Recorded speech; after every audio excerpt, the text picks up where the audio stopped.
नमस्कार, मी साक्षी आणि smart news मध्ये आपलं स्वागत. पाहूया त्याच्या ठळक घडामोडी. वंचित बहुजन आघाडी स्वबळावर लढल्यास लोकसभेच्या किमान 6 जागा जिंकेल, प्रकाश आंबेडकरांचा दावा. पेटीएम पेमेंट बँकला आणखी एक मोठा दणका.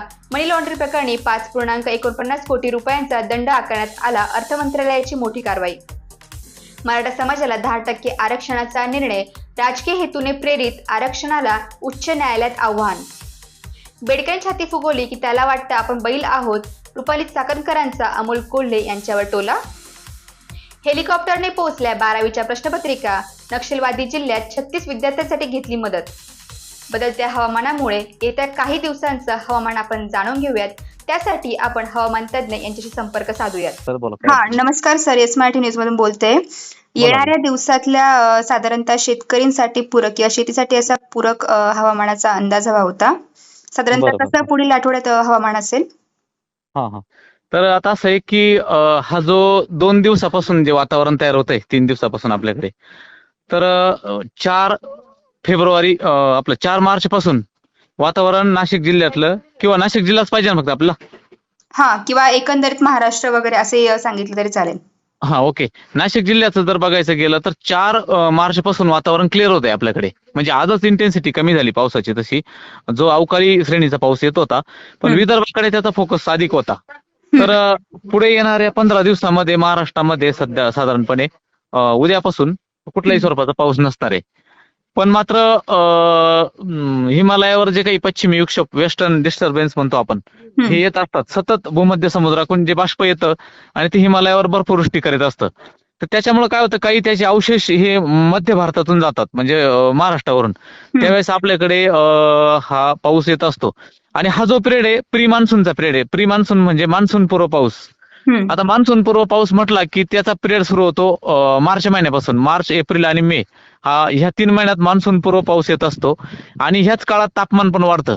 साधारण 35 ते 40 अंश सेल्सिअस तापमान जेव्हा झालं की तापमान वाढतं. आणि एखादी सिस्टीम अशी हिमालयाकडून जेव्हा बाष्प घेऊन समुद्रावरून ती जेव्हा भारतामध्ये, राज्यांमध्ये पसरते, त्यावेळेस बाष्प आणि उष्णता असा एकत्रित परिणाम म्हणून आपल्याकडे अवकाळी पाऊस पडत असतो साधारणपणे. आणि मागच्या 4-5 दिवसापासून जे शेतकरी अनुभवत आहे की हा जो अवकाळी पाऊस झाला, हा सगळा पश्चिमी विक्षोभाचे ढग आणि वाढतं तापमान, त्याच्यामुळे हा पाऊस आला. नाशिक जिल्ह्याला फारसं काही नुकसान त्यानं सध्या दिलं नाही या 2-3 दिवसात. फक्त मनमाड वगैरे नांदगाव साईडला झाला आणि काही ठिकाणी थोडा थोडा झाला. पण विदर्भाकडे, नागपूर, अकोला, अमरावती साईडला तो चांगल्या प्रकारे त्याने नुकसान पण केलं आणि पाऊस झाला. पण येणाऱ्या पुढच्या 15 दिवसामध्ये, म्हणजे 4 तारखेपासून पुढच्या 15 दिवसामध्ये महाराष्ट्रामध्ये कुठल्याही प्रकारच्या पावसाची शक्यता नाही. मात्र ढगाळ वातावरण अधूनमधून तयार होत राहील. आणि रात्रीच्या तापमानामध्ये घट होण्याची शक्यता आहे. रात्रीची परत एकदा थंडी थोडी वाढणार आहे, दिवसाचं तापमान वाढणार आहे. कारण कसं असतं, हिमालयावर जेव्हा पश्चिमी विक्षोभ येतो आणि तो पूर्ण उत्तर भारतामध्ये जे काही उत्तराखंड असेल, हिमालय असेल, चीन, नेपाळचा एरिया आहे, तिथं बर्फवृष्टी होते. आणि तो गेल्यानंतर मागून जेव्हा दुसरा भूमध्य समुद्राकडून दुसरा पश्चिमी विक्षोभ येतो, त्याचा मधला जो काळ आहे त्या काळामध्ये हवेचं डायरेक्शन हे बदलतं. ती पूर्व पश्चिम होते आणि त्या काळामध्ये परत थंडीची लाट आपल्याकडे येत असते. म्हणून थोडी थंडी आपल्याकडे परत वाढेल आणि ती 10 मार्च पासून परत एकदा थंडी कमी होईल. असं चढ उतार थंडीमध्ये असेल. साधारण होळीच्या आसपास थंडी कमी होऊन पुन्हा एकदा उष्णतेत मोठ्या प्रमाणात वाढ होताना दिसते मॉडेलमध्ये. तर शेतकरी बांधवांनी पुढच्या साधारणपणे 20 मार्च पर्यंत तरी पाऊस आपल्याकडे नाहीये महाराष्ट्रामध्ये किंवा नाशिक जिल्ह्यामध्ये. त्यामुळे काळजी करण्याचं काही कारण नाही सध्या तरी. साधारणतः म्हणजे शेतकऱ्यांच्या पिकांचा कुठलाही धोका नाहीये आता? धोका नाही. जो धोका जो होता 4 तारखेपर्यंतच, म्हणजे आज थोड्याफार ठिकाणी ढगाळ वातावरण होऊन काही ठिकाणी होऊ शकतो, पण 4 तारखेपासून कुठलाही धोका नाही पिकांना.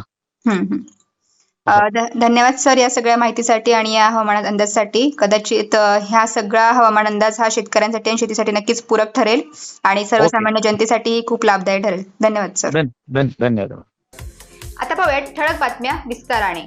गोसरा आणि रत्नगर येथे बेकायदेशीर चालू असलेल्या वाळू उपसा तात्काळ बंद करावा यासाठी सहाय्यक जिल्हाधिकारी कार्यालयात छावा क्रांतीवीर सेनेचे निवेदन. कळवण तालुक्यातील घरकुल, शासकीय कामे, शेतकरी तसेच नागरिकांना कमीत कमी किमतीत सहज वाळू उपलब्ध व्हावी यासाठी राज्य शासनाने गोरसा आणि दत्तनगर जवळील गिरणा नदी पात्रात 400 ब्रास वाळू लिलावाची निविदा काढली. पण संबंधित ठेकेदार गेल्या 2 महिन्यापासून बेकायदेशीररित्या 2 बोटी सक्शन पंपाद्वारे तसेच फारंडे टाकून रोज 80 ते 90 ब्रास वाळू काढून परस्पर ट्रक डंपर भरून तालुक्यातील बाहेर विकत आहे. आतापर्यंत अंदाजे 2000 ब्रास वाळू काढली गेली असून अजूनही वाळू उपसा सुरूच आहे.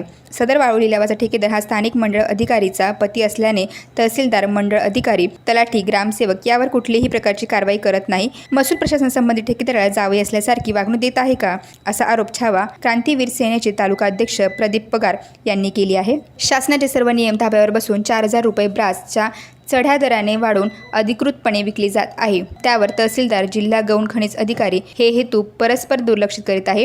संबंधित ठेकेदार दुर्लक्ष गौण खनिज वाहतूक चोरी अंतर्गत गुन्हा दाखल करावा. कळवण तालुक्यात दुष्काळी परिस्थिती आहे. अशा परिस्थितीत नदीपात्रातून इतक्या मोठ्या प्रमाणात बेकायदेशीर वाळू उपसा होणे हे परिसरातील शेतकरी तसेच स्थानिक गावांना पाणीपुरवठा करणाऱ्या विहिरींना नुकसानकारक आहे. त्यासंबंधित स्थानिक लोकांनीही यास विरोध केला आहे. हा सर्व विचार करून आपण प्रांत अधिकारी म्हणून संबंधित ठेकेदार व त्याला पाठीशीच घालणारे प्रशासनाचे अधिकारी व कर्मचारी यावर कडक कारवाई करावी. त्यावरून प्रशासनावर जनतेचा विश्वास राहील व वाळू माफिया व त्याला पाठीशी घालणाऱ्या भ्रष्ट अधिकाऱ्यांना सहाय्यक जिल्हाधिकारी यांनी जर काही कारवाई केली नाही तर माननीय नामदार, महसूल मंत्री, महाराष्ट्र शासन, जिल्हाधिकारी नाशिक यांच्याकडे यासंबंधी दाद मागण्यात येईल. 8 दिवसांच्या आत यांच्यावर कारवाई न झाल्यास कळवण तालुक्यात छावा क्रांतीवीर सेनेतर्फे प्रांत कार्यालयात ठिय्या आंदोलन करण्यात येईल असा इशारा देण्यात आला आहे. यावेळी छावा क्रांतीवीर सेना तालुका अध्यक्ष प्रदीप पगार, तालुका संपर्क प्रमुख स्वप्नील आहेर, तालुका अध्यक्ष वैभव पवार, शहर प्रमुख सागर पगार, उपशहर प्रमुख प्रसाद निकम, रवींद्र देवरे, अनिल बधान आदी उपस्थित होते. या वाळूच्या शासनाच्या नावाने चाललेल्या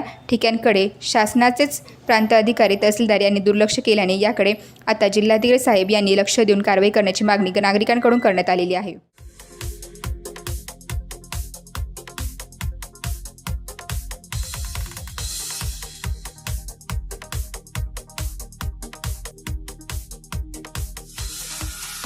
स्मार्टसाठी ब्युरो, नाशिक. तर आज आपण नाशिक जिल्ह्याच्या जिल्हाधिकारी कार्यालयाच्या समोर आलेलो आहोत. मोर्चाचे आता बरेच दिवस झालेले आहे. त्या संबंधित आपण इथल्या सामान्य जनतेच्या प्रतिक्रिया जाणून घेणार आहोत. तसेच गावित सर जे आहे ज्यांच्या नेतृत्वाखाली हा मोर्चा येथे काढण्यात आला होता ते सुद्धा आता थोड्याच वेळापूर्वी जिल्हाधिकारी कार्यालयामध्ये दाखल झालेले आहे. त्यांची जिल्हाधिकारी कार्यालयात दाखल झालेले आहेत आणि तसेच त्यांची इथे चर्चा होणार आहे आणि चर्चेनंतरच आम्ही काय तो जी तिथे घडलेले बाबी सांगू असं त्यांनी यावेळेस नमूद केलेलं आहे. इथे सामान्य जनता आहेत, मोर्चेकरू आहेत, त्यांची आपण प्रतिक्रिया जाणून घेऊयात.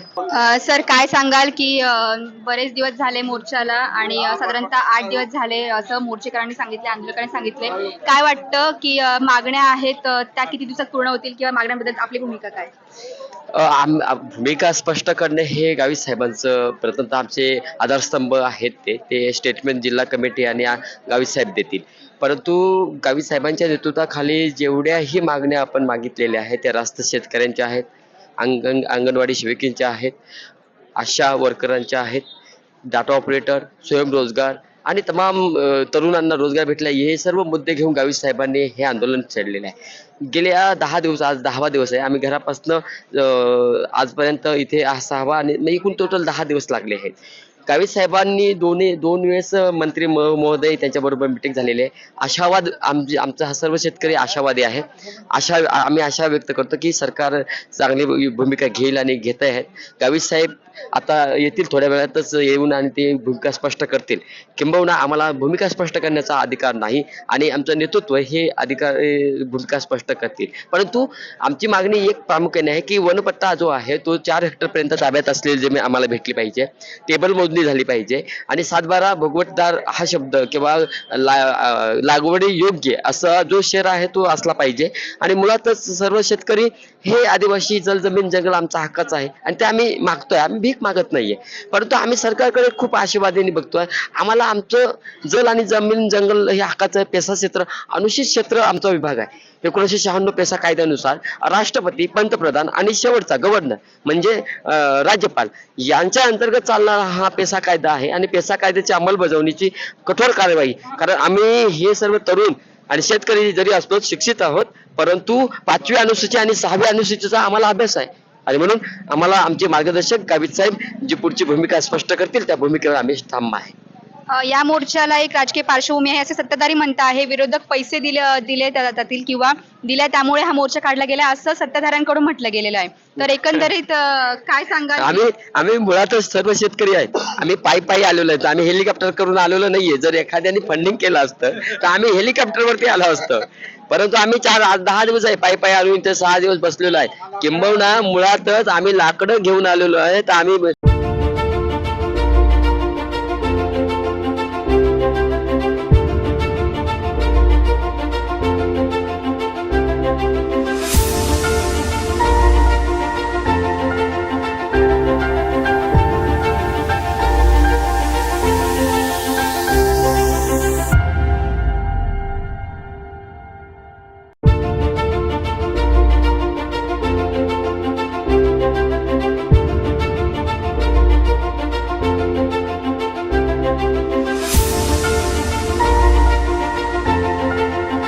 तांदूळ घेऊन आलेलो आहे. तर आम्ही जेवणाचं साहित्य घेऊन आलेलो आहे. आम्ही बेसन, भाकर, मिरची, ठेचा खाणारी, उडदाची कुरड्या, भुजा खाणारी माणसं आहोत. काय आदिवासी भागातला माणूस तुम्ही बघितलं तर मॅक्झिमम मानसशास्त्र म्हणतोय 3 लिटर दररोज पाणी पिलं पाहिजे. 8-10 दिवस माणूस, 1 महिना माणूस जिवंत राहू शकतो. I think well settle. आम्ही असं नाहीये, आम्ही खंबीर आहे. नागलीची भाकरी खाणार, स्ट्रॉंग बॉडी असलेले आहे. एक नागलीची भाकर 3 दिवस माणूस जिवंत चांगल्या पद्धतीने राहू शकतो. आणि हे काटक माणसं आहेत. हे जे विरोधक असतील आणि हे असते, आम्ही 1-1 रुपया जमा करून आमचा स्वतःचा खिशातला आम्ही उडदाची 10 दिवस पुढे एवढं आमचं धान्य आहे. आणखी किती 10 दिवस आम्ही आमच्या ग्रुप मधले 4 लोक जातील आणि परत धान्य घेऊन येतील. गावी साहेबांचा आदेश हा अंतिम आदेश असतो. आणि आम्हाला लागतं काय, आम्ही काही 5 स्टार हॉटेलमध्ये जेवणारी माणसं नाहीयेत. आम्ही रस्त्यावर बसून, आम्ही ढेकळातली म्हणजे आमची माती आपली माणसं. तुम्ही बघितलं असेल की ढेकळात राहून आम्ही खाणारी माणसं, बसून खाणारी माणसं आहेत. ह्या मातीमधून सोनं उगवणारी ताकद आमच्या शेतकऱ्यामध्ये आहे. हे मागे काही बोलणं किंवा काय म्हणतो आपण, म्हणतात की यांनी मदत केली, काही मदत केली नाही.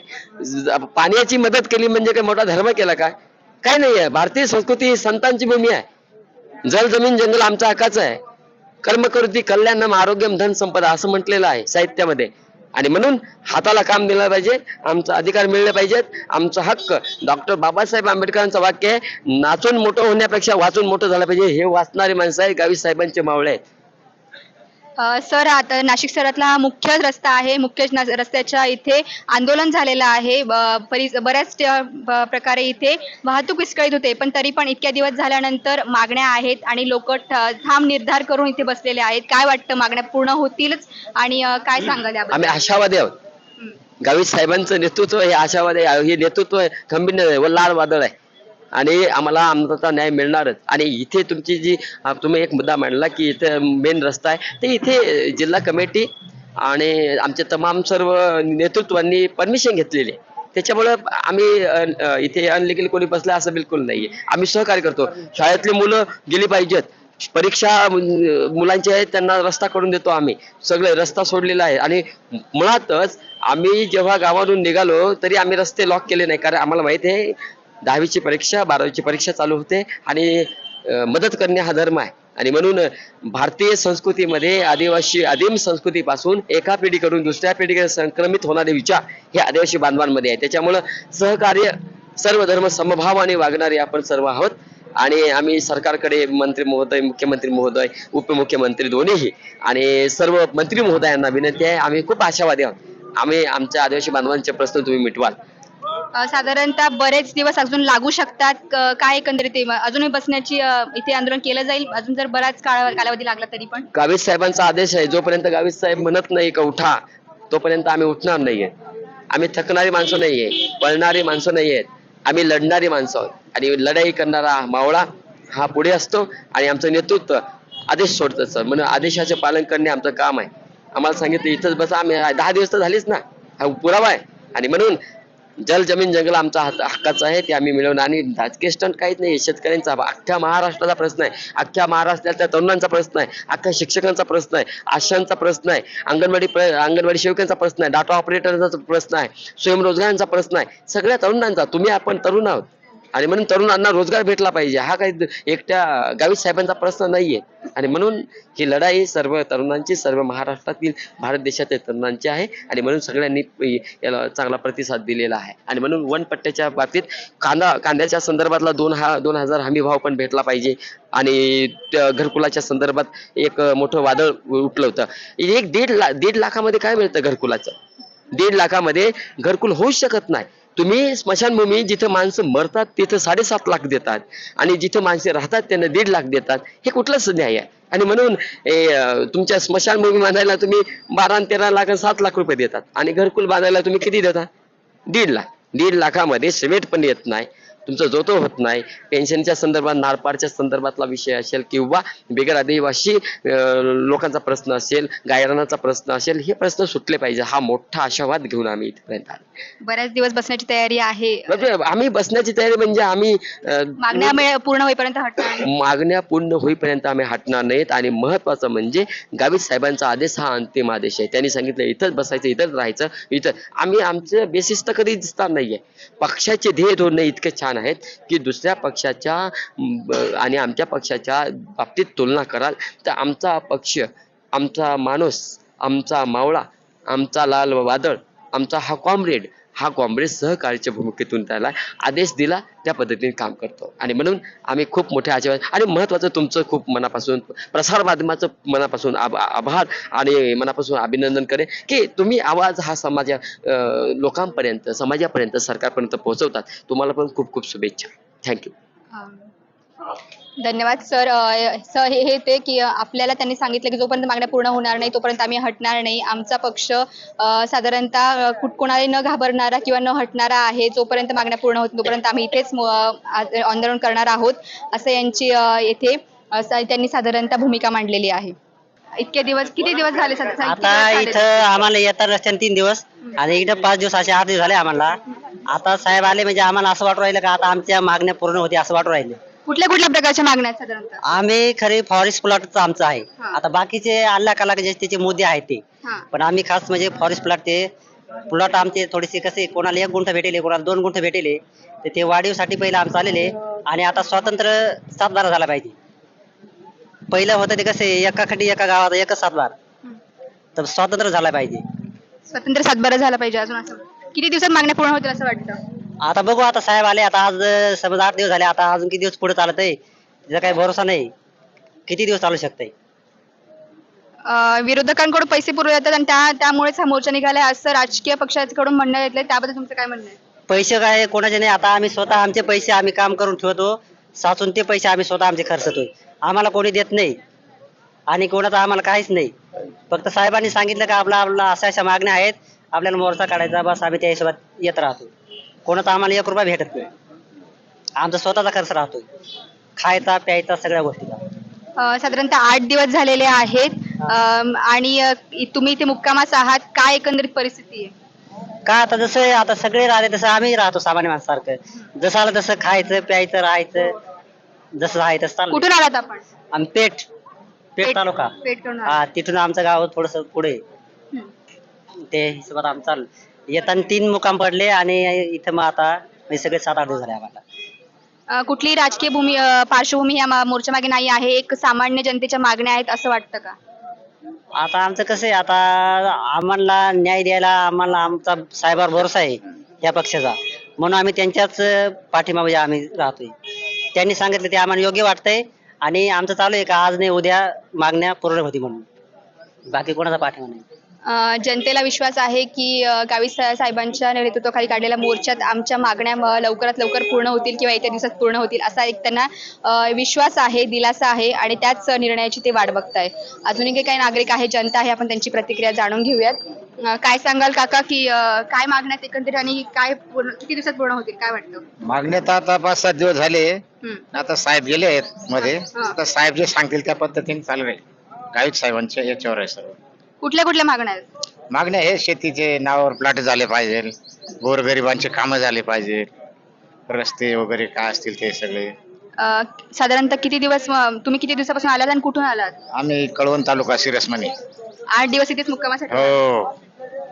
आणि कशी साधारणतः मुक्कामास आहात तर कशी साधारणतः सोय आहे किंवा कशी राहतात? सोय काय आम्ही स्वतः करून खातो, हं.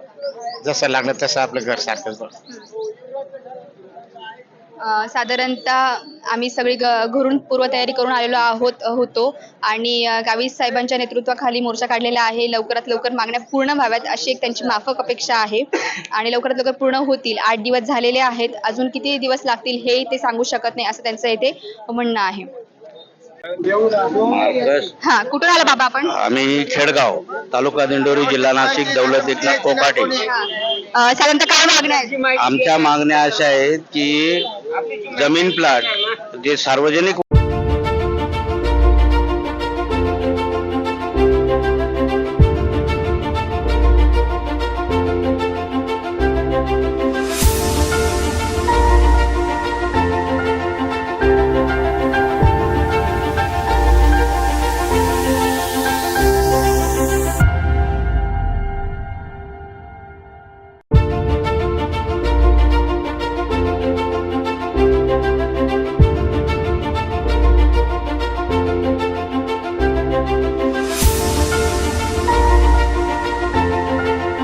उतारा जो केला तो सक्षम उतार्याला नाव लागले पाहिजे, म्हणून त्यासाठी या मार्क्सवादी कम्युनिस्ट पक्षाच्या नेत्याबरोबर आम्ही सर्व तालुका जिल्ह्यातील जेवढे प्लॉट धारक, परत मागण्या आहेत आमच्या का मजुराला मजुरी द्या, त्याच्या हाताला काम द्या, कांद्याला भाव. आम्ही सगळा आमचा हा पक्ष सगळ्यांच्या मागण्या घेऊन सगळ्या समाजाच्या, कांदा आंदोलन असो, शेतकऱ्यांचा असो, सगळ्यांचा फायदा झाला पाहिजे.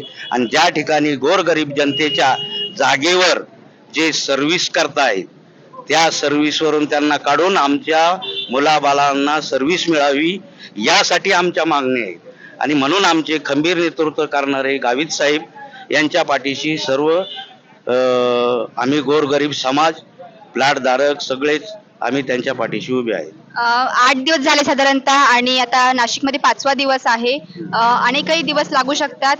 इथले सगळे राहण्याचं तुम्ही मुक्कामासाठी आहात, काय एकंदरीत परिस्थिती आहे? परिस्थिती आता फार बिकट आहे. भात खाऊन नुसतं जगतात आणि काही चक्कर येऊन पडतात, काहीला ऍडमिट केलेले. परंतु आमच्या मागण्या पूर्ण होईल तोपर्यंत आम्ही इथून हलत नाही. या मोर्चामागे एक साधारणतः राजकीय पार्श्वभूमी आहे असं विरोधकांकडून किंवा प्रशासनाकडून म्हटलं जाते, तर काय यावर तुमची भूमिका आहे? भूमिका काय आमची? आमचा नेताही काही पैशाला आणि याला त्याला बळी पडणारा नाहीये, ही पूर्ण सगळ्या आमच्या कॉम्रेडांना खात्री आहे. आणि आमचा भक्कम नेता आहे, त्याला काही पैशाची गरज नाहीये आणि कोणताही राजकीय पक्ष पैसे देऊ शकत नाही. पैसे दिल्यानंतरही बी ना आम्ही, आमचा जो पक्ष याचा जो नेतृत्व करणारा माणूस आहे तो काही कोणत्या पक्षाला भाळणारा माणूस नाही. म्हणून गावित साहेबांच्या पाठीमागे सर्व गोरगरीब जनता, आदिवासी, प्लॉटधारक, जमीनधारक हे सगळे पाठीशी आहेत. येस मराठीसाठी साक्षी अडासरे, कॅमेरामॅन गोपाल सह, नाशिक. लासलगाव महाविद्यालयात युवा पडोस संसद कार्यक्रम संपन्न. लासलगाव नूतन विद्याप्रसारक मंडळ संचालित कला वाणिज्य विज्ञान महाविद्यालयात नेहरू युवा केंद्र व लासलगाव महाविद्यालय यांच्या संयुक्त विद्यमानाने सावली प्रतिष्ठानच्या सहयोगाने युवा पडोस संसद हा कार्यक्रम संपन्न झाला. कार्यक्रमाच्या अध्यक्षस्थानी महाविद्यालयाचे प्राचार्य डॉक्टर आदिनाथ मोरे हे होते. जिल्हा युवा अधिकारी श्री कमलेश त्रिपाठी, मोहम्मद अरिफ खान सर यांनी या कार्यक्रमाप्रसंगी मान्यवरांचे स्वागत केले. याप्रसंगी प्राचार्य श्रीमती सूर्यवंशी यांनी महिला सबलीकरण या विषयावर व्याख्यान दिले, तर डॉक्टर सुरेश कांबळे यांनी भरडधान्य व आहार याविषयी प्रबोधन केले. विस्तार अधिकारी श्री गायकवाड व प्राचार्य किशोर गोसावी यांनी मतदार जनजागृती या विषयावर मार्गदर्शन केले. विद्यार्थ्यांसाठी कला आविष्काराचा कार्यक्रम पार पडला. विद्यालयाचे उपप्राचार्य भूषण हिरे, उपप्राचार्य डॉक्टर सोमनाथ आरोटे, पर्यवेक्षक उज्ज्वल शेलार यांनी कार्यक्रमाच्या शुभेच्छा दिल्या. सावली प्रतिष्ठानचे समन्वयक श्री महेश शेट्टे यांनी कार्यक्रमाचे सूत्रसंचालन केले. या कार्यक्रमाच्या प्रसंगी कनिष्ठ व वरिष्ठ महाविद्यालयाचे सर्व प्राध्यापक तसेच विद्यार्थी मोठ्या संख्येने उपस्थित होते. संस्थेचे जनरल सेक्रेटरी श्री गोविंदराव होळकर यांचे या कार्यक्रमास मार्गदर्शन लाभले. एस मराठीसाठी शरद लोहकरे, लासलगाव. हेल्मेट, सीट बेल्टचा नियमित वापर करा. अशोक मुतडक यांच्याकडून बजाज सन्स लिमिटेड कंपनीत 325 कामगारांना मोफत हेल्मेट वाटप. दुचाकी चालवताना हेल्मेट आणि कार चालवताना सीट बेल्टचा नियमित वापर केला पाहिजे. कुटुंबियाच्या सुरक्षेसाठी वाहतूक नियमाचे पालन करावे. प्रवासाला जाण्यापूर्वी वाहनांच्या चाकातील हवा, ब्रेक ऑइलसह इतर तपासणी करून घ्यावी, असे प्रतिपादन माजी महापौर तथा औद्योगिक महाराष्ट्र कामगार सेनेचे अध्यक्ष अशोक मुतडक यांनी केले. रस्ता सुरक्षा व कामगारांच्या परिवाराची सुरक्षा या दृष्टिकोनातून माजी महापौर अशोक मुतडक यांनी वाढदिवसानिमित्त मंगळवारी दुपारी 3:30 वाजता मोटर वाहन विभाग, महाराष्ट्र राज्य औद्योगिक महाराष्ट्र कामगार सेना, बजाज सन्स लिमिटेड सातपूर आणि all India federation of motor vehicles department technique executive officers association यांच्या संयुक्त विद्यमानाने सातपूरमधील बजाज सन्स कंपनीमध्ये मोफत हेल्मेट वाटप कार्यक्रमाचे आयोजन करण्यात आले होते. यावेळी ते बोलत होते. यावेळी बजाज सन्स लिमिटेड कंपनीतील सर्व स्टाफ व 325 कामगारांना मोफत हेल्मेटचे वाटप करण्यात आले. कामगारांच्या परिवाराची सुरक्षा ही औद्योगिक महाराष्ट्र कामगार सेना व बजाज सन्स लिमिटेड कंपनीचे आद्य कर्तव्य आहे, कारण कामगार हा त्यांच्या परिवाराचा अविभाज्य हिस्सा आहे, असा संदेश या कार्यक्रमातून देण्यात आला. कार्यक्रमानंतर कामगारांनी हेल्मेट परिधान करून कंपनी परिसरात फेरी काढली. बजाज सन्स लिमिटेड कंपनीचे MD सुजित बजाज म्हणाले की जगभर जनजागृतीमुळे अपघाताचे प्रमाण कमी होत असेल तरीही भारतात अजूनही अपघाताचे प्रमाण कमी झाले नाही. अपघात रोखण्यासाठी वाहतूक नियम पालन करावे, नियमित हेल्मेटचा वापर करावा. वासुदेव भगत म्हणाले की अपघात रोखण्यासाठी गुणवत्तापूर्वक हेल्मेट वापरावे. आपली घरी कोणतरी वाट पाहत आहे याची जाणीव ठेवून वाहतूक नियमाचे पालन करावे. विना हेल्मेट दुचाकी आणि विना सीट बेल्ट कार चालवू नये. वाहन चालवताना मोबाईलवरून बोलू नये. आपल्या कंपनीतील कोणाचाही अपघात होऊ नये अशी शपथ सर्व कामगारांनी घ्यावी. यावेळी बजाज सन्स लिमिटेड कंपनीचे MD Sujit Bajaj, HR GM ललित देवहल्ली, नाशिकचे तत्कालीन प्रादेशिक परिवहन अधिकारी वासुदेव भगत, मोटार वाहन निरीक्षक सचिन बोधले, नरेंद्र जाधव, सहाय्यक मोटार वाहन निरीक्षक प्रवीण सोनवणे, नमिता सानप, औद्योगिक कामगार सेनेचे सेक्रेटरी संजय बुटे, नितीन कातकाडे, प्रदीप बगाटे, राकेश बोरसे, चंद्राजे, वाल्मिकी आहेरे आदी उपस्थित होते. जीवनरक्षक म्हणून हेल्मेट वापरा. ISO नामांकन असलेले हेल्मेट दुचाकी चालवताना वापरावे. जीवनरक्षक म्हणून हेल्मेटचा नियमित वापर केला पाहिजे. प्रवासादरम्यान एखाद्या चालकाचा अपघात झाला असेल तर त्यास मदत करावी. पोलिसांचा ससेमिरा पाठीमागे लागत नाही. शासनाकडून मदत करणाऱ्या व्यक्तीस आर्थिक बक्षीस दिले जाते, असे मोटार वाहन निरीक्षक सचिन बोधले यांनी सांगितले. अगर आपल्या एकाही अवयवाला धक्का लागला तर तो अवयव तसाच भेटत नाही. त्याची प्रचंड किंमत असते आणि ती किंमत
हळू जा, हळू.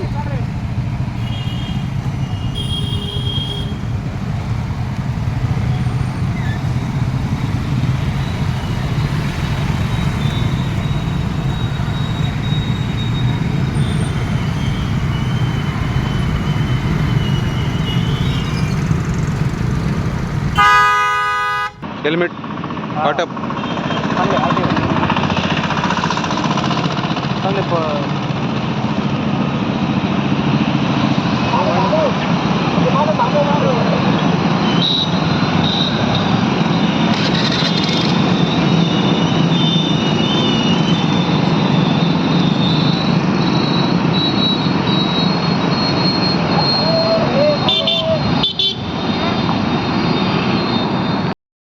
मनोज जरांगेऐवजी फडणवीसवर SIT चौकशी लागू करा.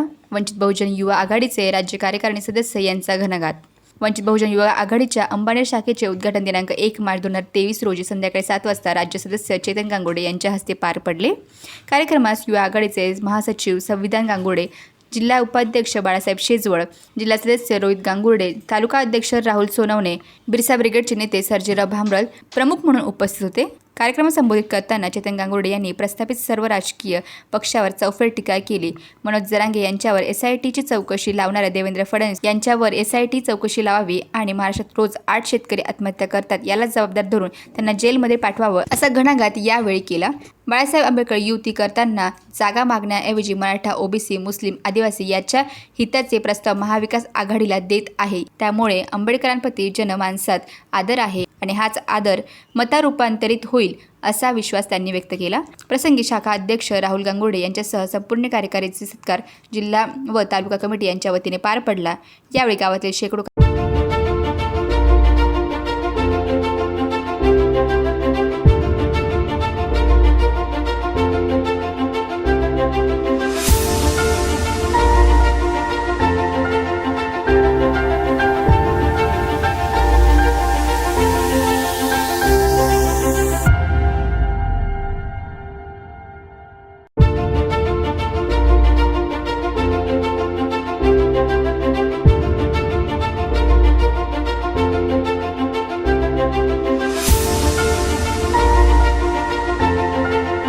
कार्यकर्ते उपस्थित होते. महाराष्ट्रामध्ये जे एक नाव सर्वसामान्य मराठा बांधवांच्या तोंडावरती आहे, प्रत्येकाच्या टीव्हीच्या स्क्रीनवरती आहे, मोबाईल मध्ये आहे, ते नाव आहे मनोज जरांगे पाटलांचं. आता मनोज जरांगे पाटलांची मागणी काय आहे की गरीब मराठा समाजाला आरक्षण भेटलं पाहिजे, गरीब मराठा समाजाच्या पोरांना शिक्षणामध्ये आरक्षण भेटलं पाहिजे, नोकऱ्यांमध्ये आरक्षण भेटलं पाहिजे.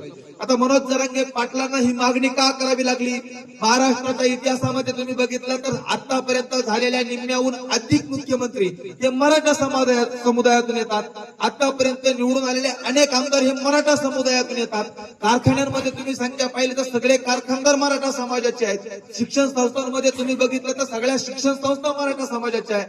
परंतु इथल्या प्रस्थापित झालेल्या 67 मराठा समाजाच्या घरांना इथल्या गरीब मराठ्यांची कीव येणार नाही. ती कीव आली इथल्या मनोज जरांगे पाटलांना. त्यांनी एक हाक दिली, महाराष्ट्रभरचा मराठा समुदाय मनोज जरांगे पाटलांच्या मागे उभा राहिला. आणि या महाराष्ट्रातला शरद पवार असेल, अजित पवार असेल, एकनाथ शिंदे असेल, स्वतःला मराठा जाती जन्माला येऊन मराठ्यांचे नेते समजत असतील. आणि आजपर्यंत मराठा समुदायानं जे हरामखोर देवेंद्र फडणवीसला नेता मानलं होतं, तो देवेंद्र फडणवीस म्हणतो की मराठा समाजासाठी लढणाऱ्या मनोज जरांगे पाटलावरती SIT चौकशी लागू करा. अरे तू SIT चौकशी मनोज जरांगे पाटलावर लागू करण्यापेक्षा पहिल्यांदा तू DNA कोणाचा आहे हे चौकशी करणं गरजेचं आहे. कारण इथल्या मराठा समुदायासाठी लढणाऱ्या मनोज जरांगे पाटलावर SIT लागू करण्याची जर भाषा देवेंद्र फडणवीस करत असेल तर या हरामखोराला आपण अंमळनेरमधून सांगायचं आहे, तू मनोज जरांगे पाटलावर SIT काय लागू करतो? महाराष्ट्रामध्ये दररोज 8 शेतकऱ्यांच्या आत्महत्या होत आहे, त्याच्यावरती पहिल्यांदा SIT चौकशी लागू करा आणि उपमुख्यमंत्री त्याला जबाबदार धरून त्या देवेंद्र फडणवीसला पहिल्यांदा जेलमध्ये टाका. ही मागणी इथल्या आता मराठा समुदायानं केली पाहिजे. आणि करत नाही. आम्ही काय करतो? फडणवीस बोले दल हाले. छत्रपती शिवाजी महाराजांनी आनाजी पंताला पायाशी दिलं होतं, हत्तीच्या पायाशी दिलं होतं. माहिती नाही इतिहास? अनाजी पंत त्यानं स्वराज्याशी द्रोह केला. त्या अनाजी पंताला छत्रपती शिवाजी महाराजांच्या स्वराज्यामध्ये हत्तीच्या पायी दिलं होतं. आज त्या इतिहासाची पुनरावृत्ती करणं गरजेचं आहे. आज आपण तिथं त्या फडणवीसला हत्तीच्या पायी नाही पण मतपेटीमधून भारतीय जनता पार्टीच्या विरोधात मतदान करून त्याला माती मोल करू शकतो. ही ताकद तुमच्या बोटात आहे. तुम्हाला आता देवेंद्र फडणवीस कडे जायची गरज नाही, त्याच्या विरोधात घोषणा द्यायची गरज नाही, त्याच्या विरोधात मोर्चा काढायची गरज नाही. इथून तुमच्या गावात मतपेटी येईल, तुमच्या गावात बॅलेट पेपर येईल, तुमच्या गावामध्ये EVM येईल. त्या EVM वरती बटन दाबायचं. तुम्ही बटन अंबानेरमध्ये दाबलं तर हादरा तिकडं नरेंद्र मोदीला दिल्लीत बसणार आहे. फक्त बरोबर बटन दाबणं तुमची जबाबदारी आहे आणि ते तुम्ही शिकून घेतलं पाहिजे. दुसरी महत्वाची गोष्ट की इथल्या शेतकऱ्यांबद्दल इथलं सरकार जे युरिया असेल, खाणं असेल, इथल्या शेतकऱ्यांच्या हमीभाव म्हणजे मालाला हमीभाव असेल, या हमीभावावरती कुठलंही सरकार या ठिकाणी बोलायला तयार नाही आहे. आता तुम्ही टीव्हीवर बातम्या बघत असतील की वंचित बहुजन आघाडीची आणि महाविकास आघाडीची युतीची चर्चा चालू आहे. आता मला सांगा, बाळासाहेब आंबेडकरांचा प्रत्येक मतदारसंघामध्ये जर तुम्ही बघितलं तर आताच्या मितीला 2-2.5 लाख मतदान बाळासाहेब आंबेडकरांच्या नावावरती द्यायला तयार आहेत. इथला गरीब मराठा समुदाय असेल, इथला ओबीसी समुदाय असेल, इथला मुस्लिम समुदाय असेल, इथला आदिवासी समुदाय असेल, प्रत्येकाच्या बाजूनं या महाराष्ट्रातला एकमेव नेता उभा आहे. त्या नेत्याचं नाव बाळासाहेब आंबेडकर आहे. आम्ही प्रत्येक मतदारसंघात 2-2.5 लाख मतदान घेऊ शकतो. पण आमची भूमिका आहे की आम्ही घेतलेल्या मतदानामुळं जर नरेंद्र मोदीला इथल्या भारतीय जनता पार्टीला फायदा होणार असेल तर आम्ही आता महाविकास आघाडीचा भाग व्हायला तयार आहे. आणि हा भाग होत असताना तुम्ही आतापर्यंत सगळ्या टीव्ही चॅनलच्या बातम्या बघा, तुम्ही आतापर्यंत सगळ्या न्यूज चॅनलच्या बातम्या बघा. बाळासाहेब आंबेडकरांनी जागांची अट ठेवलेली नाही. मला इतक्या जागा द्या का तितक्या जागा द्या, बाळासाहेब आंबेडकरांचं हे म्हणणं नाहीये. बाळासाहेब आंबेडकरांनी महाविकास आघाडीला जे पत्र दिलंय त्या पत्रात काय सांगितलंय? इथल्या गरीब मराठ्याची बाजू मांडणाऱ्या मनोज जरांगे पाटलांना जालन्यामधून लोकसभा द्या, हे त्या पत्रात मांडलंय. हे शरद पवारांना नाही मांडलं, राज ठाकरेंना नाही मांडलं, उद्धव ठाकरेंना नाही मांडलं, हे बाळासाहेब आंबेडकरांनी मांडलंय. बाळासाहेबांनी काय सांगितलं? आतापर्यंत 67 मराठा घराणे हे फक्त इथल्या सत्तेचे भागीदार होते. इथला ओबीसी, साळी, माळी, तेली, सुतार, लोहार, कुंभार, आदिवासी, वंजारी या सगळ्या समुदायामधून इथं लोकप्रतिनिधी निवडून जात नव्हते. तर 48 पैकी 15 जागा इथल्या ओबीसींना सुटल्या पाहिजे. कोणी भूमिका मांडली? छगन भुजबळनं नाही, त्यांना स्वतःला ओबीसीचा नेता म्हणून घेतो. ती भूमिका बाळासाहेब आंबेडकरांनी मांडली. तिसरी भूमिका काय मांडली बाळासाहेब आंबेडकरांनी? पहिल्या ज्या मसुदा दिला होता 39 कलमांचा, त्याच्यामध्ये बाळासाहेबांनी सांगितलं होतं की इथल्या शेतकऱ्यांच्या शेतमालाला हमीभाव भेटला पाहिजे. म्हणजे बाळासाहेब शेतकऱ्यांच्या बाजूने आहे, बाळासाहेब ओबीसींच्या बाजूने आहे, बाळासाहेब मराठा समुदायाच्या बाजूने आहे आणि इथल्या आदिवासींच्या बाजूनं कोणताच नेता 5वी आणि 6वी अनुसूचीच्या बाबत बोलत नाही. महाराष्ट्राच्या राजकारणातला एकमेव नेता आहे बाळासाहेब आंबेडकर, जे 5वी आणि 6वी अनुसूचीच्या बाबतीत बोलतात. मग जर एक माणूस, एक नेता आमच्यासाठी बोलत असेल तर आम्ही सुद्धा त्याला तितकं प्रेम केलं पाहिजे, त्याच्या पाठीशी उभं राहिलं पाहिजे. आणि आज ही वेळ आहे. मी इथल्या गरीब मराठा बांधवांना सांगू इच्छितो की तुम्ही लाखांचे मोर्चे काढलेत बांधवांनो. तुम्ही मनोज जरांगे पाटलांच्या माध्यमातून मुंबईला निघाला, तुम्ही इथं हजारोंच्या संख्येनं रस्ता रोको केलेत. पण एक गोष्ट लक्षात घ्या, एक गोष्ट लक्षात घ्या, इथल्या आदिवासींना, इथल्या दलितांना, इथल्या ओबीसींना जे आरक्षण भेटलंय ते आरक्षण देणारे डॉक्टर बाबासाहेब आंबेडकर होते. 340, 341 आणि 342 कलमांच्या माध्यमातून मराठा बांधवांच्या पायाला हात लावून शकतो. जर तुम्हाला जर परत इथं आरक्षण पाहिजे असेल तर दुसरा तिसरा कोणी नाही, ते आंबेडकर देऊ शकतो. ही भूमिका तुम्ही लक्षात घेतली पाहिजे. आणि बाळासाहेब आंबेडकर ठामपणे आपल्या भाषणातून सांगतात की मराठा समाजाच्या आरक्षणाचा फॉर्म्युला आमच्याकडे आहे. पण तो फॉर्म्युला बाळासाहेब आंबेडकरांनी सांगितला की त्याची माती करायसाठी हा शिंदे, फडणवीस आणि अजित पवारचं सरकार बसलाय. आम्ही मराठा आरक्षणाची माती होऊ देणार नाही. ज्या वेळेस वंचित बहुजन आघाडी इथल्या राज्याच्या सत्तेचा भागीदार होईल, केंद्रात स्मार्टसाठी भाऊसाहेब पिंगळ, अंबानेर. मार्च महिन्याला सुरुवात झाल्यानंतर उन्हाचा दाह सुरू होतो. त्यानंतर रसवंतीला शुभेच्छा दिवस येतील असं वाटत असताना वातावरणाच्या बदलामुळे रसवंती धारकसुद्धा ग्राहक नसल्याने नाराज झाले. मार्च महिन्याला उन्हाची तीव्रता वाढत असते म्हणून ग्राहक आपोआपच रसवंतीकडे शोधत असता. परंतु आज 2 मार्च असून ग्राहकांनी रसवंतीकडे पाठ फिरवली पाहायला मिळत आहे. आणि लिंबूची परिस्थिती बिकट आहे, काय सांगाल? लिंबू सध्या मार्केटला 200 रुपये किलो चालू आहे. त्याच्यामुळं घ्यायला परवडत नाही आम्हाला ते लिंबू. साधारण आमची अपेक्षा आहे एक 70-80 रुपये किलो भेटले पाहिजे आम्हाला. पण रसवंती आता वातावरणाचा बदल होतोय, रसवंत्या अजून चालू केलेल्या आहेत परंतु गिराईक नाही, काय सांगाल? सध्या काय झालेलं आहे, 10वीचे पेपर चालू झालेले, त्याच्यामुळं थोडं मुलांचा अभ्यासामुळं गर्दी कमी झालेली आता. त्याच्यामुळं थोडं प्रमाण कमी झालं. वातावरण सध्या साथ देत नाही. कधी कधी पाऊस येतो, वातावरण बिघडतं, कधी ऊन पडतं, कधी सावली येते, ढगाळ वातावरण तयार होतं.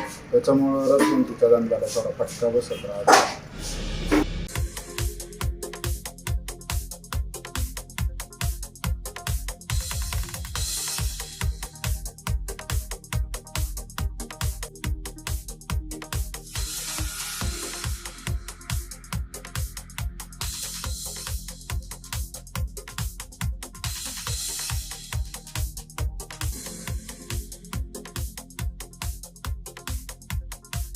आहे. अशाच प्रकारच्या ताज्या घडामोडींसाठी येस मराठी न्यूज यूट्यूब चॅनलला शेअर करा, सबस्क्राईब करा, लाईक करा आणि पाहत राहा येस मराठी न्यूज.